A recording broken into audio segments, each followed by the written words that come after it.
My name is Peter Tarias, and I wanted to talk about why I think Xenoblade Chronicles X is incredible and easily one of the best games on the Wii U.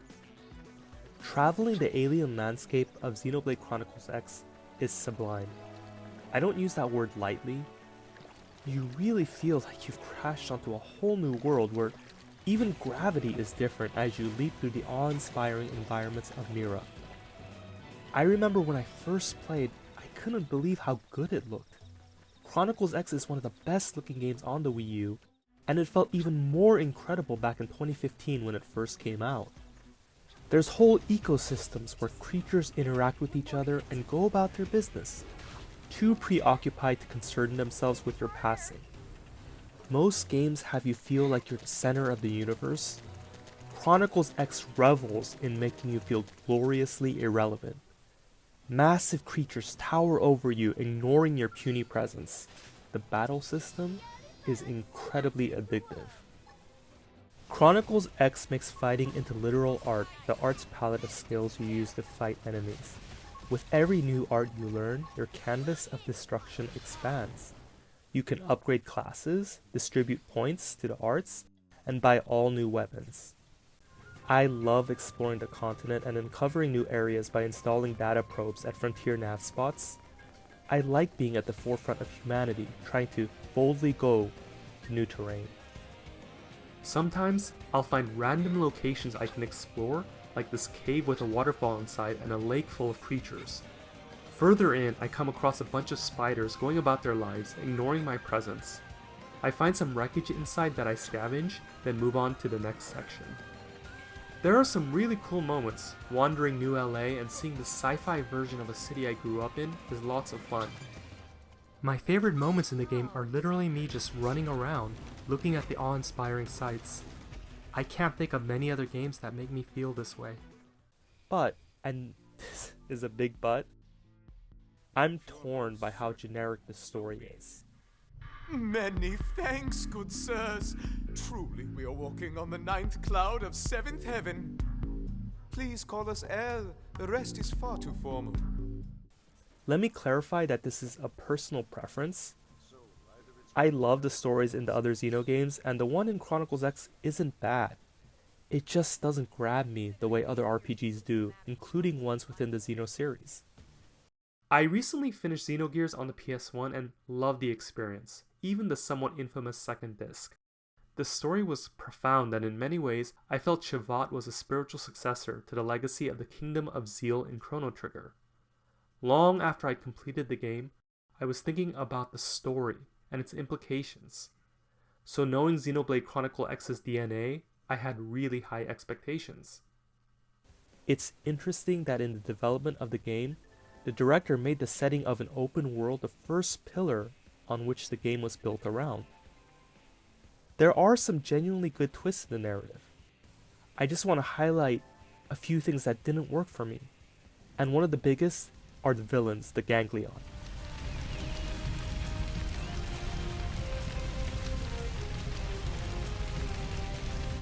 I couldn't understand why they didn't just use their superior firepower to destroy New Los Angeles in a single blow the way they did Earth in the opening cutscene. When they eventually attack you, they're defeated, making the whole destruction of Earth perplexing when they can be beaten so easily. I also found their reasoning for wiping out humanity's existence kind of disappointing. Basically, it boils down to, humans are a cancer, humans must be wiped out. Humans respond, no, we're not! So that's what you call yourselves? Indeed. Humanity is a blight, a great cancer festering on the cosmos. Our job is to eradicate it. Humanity is here in peace. What gives you the right to destroy the life hold? Is that what you call it? So pretty. Your language, your technology. And yet, so dangerous. You must be purged. Secondly, I struggled with the potato character, Tatsu. I felt he ruined the sense of immersion with a lot of unfunny interactions. Foie gras. Foie grub? Foie grub sounds delicious.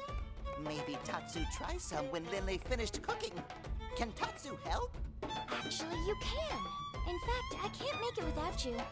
Oh, really? I just need one little favor. Of course!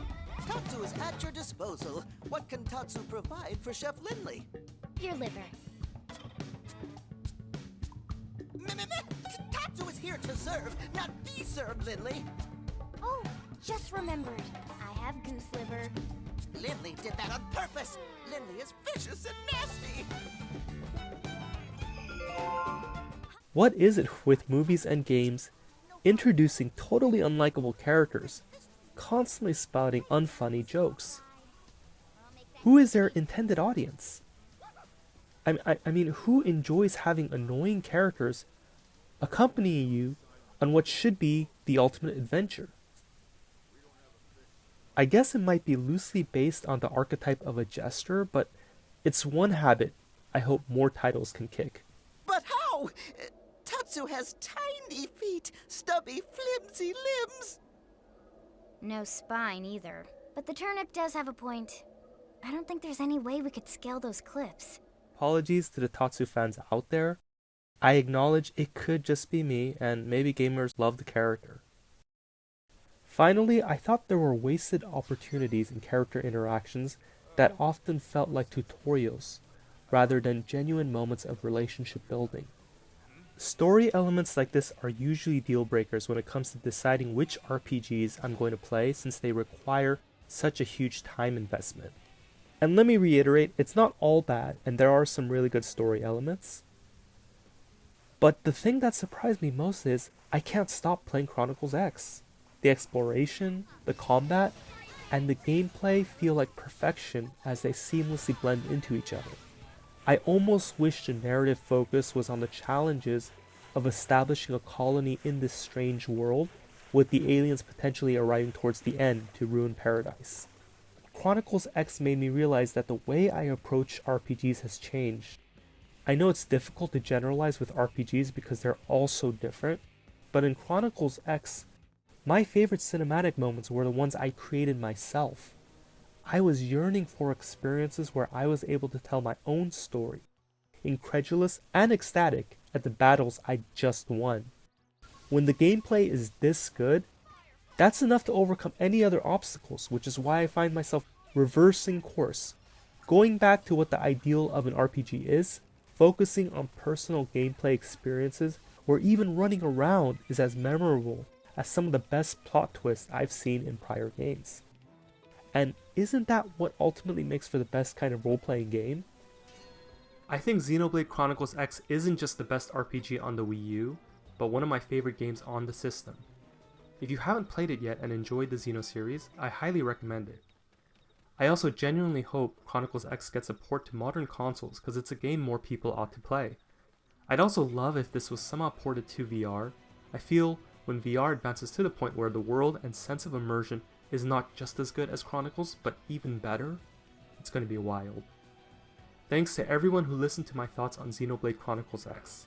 This is an updated version fixing some minor mistakes and adding in a few additional parts. I'm working on some Sega Genesis RPG reviews at the moment, so please stay tuned for those soon.